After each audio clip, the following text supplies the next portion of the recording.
Reagan's economic program was well-defined, and we're talking about details.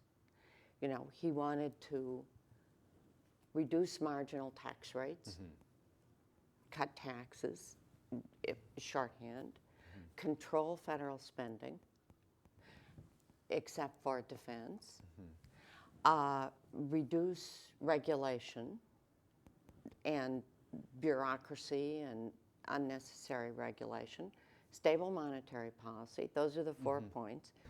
Well, I was a fairly junior member of Congress and believed that this theory needed the opportunity to work, to be assessed, to have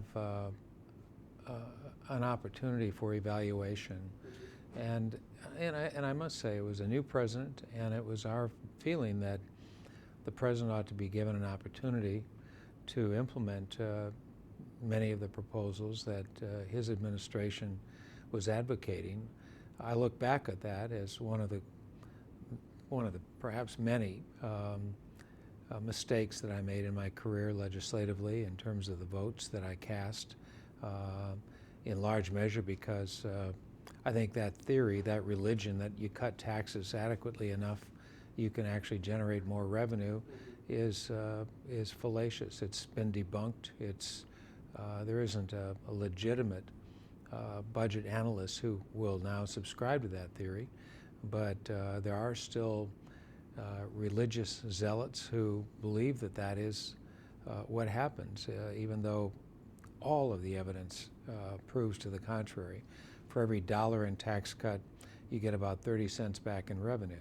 So there's not much correlation between cuts and revenue. In fact, right after the Clinton tax cuts in 1994, I should say tax increases, we actually generated far more revenue. So nonetheless, it's a mistake that I regret. And but I think the original thought was that this is a new president.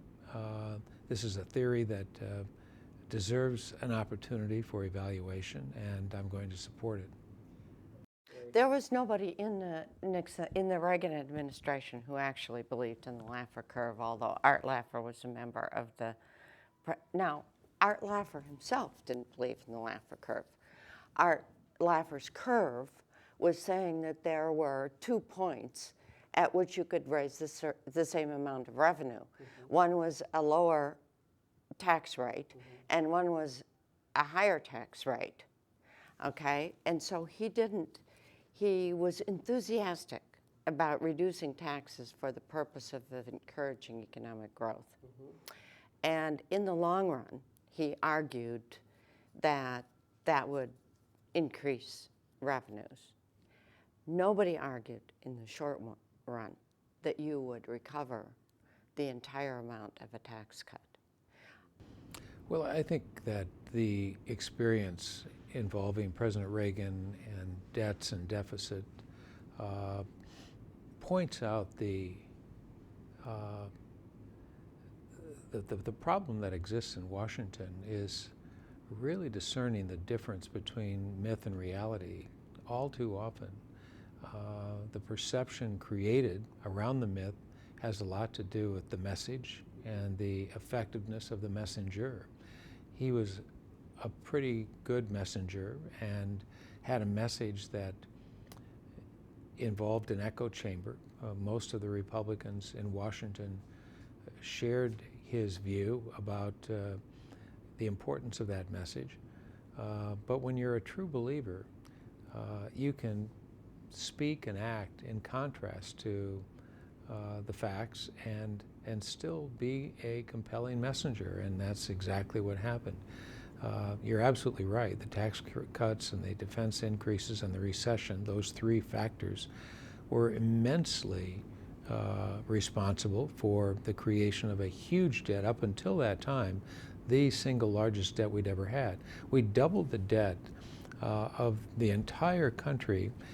I remember when I came to Congress, the debt was around $780 billion, and we went from 780 to $3 trillion in debt by the end of the Reagan administration. So we created a huge problem for ourselves, in large measure because we couldn't reconcile the difference between the myth and the reality.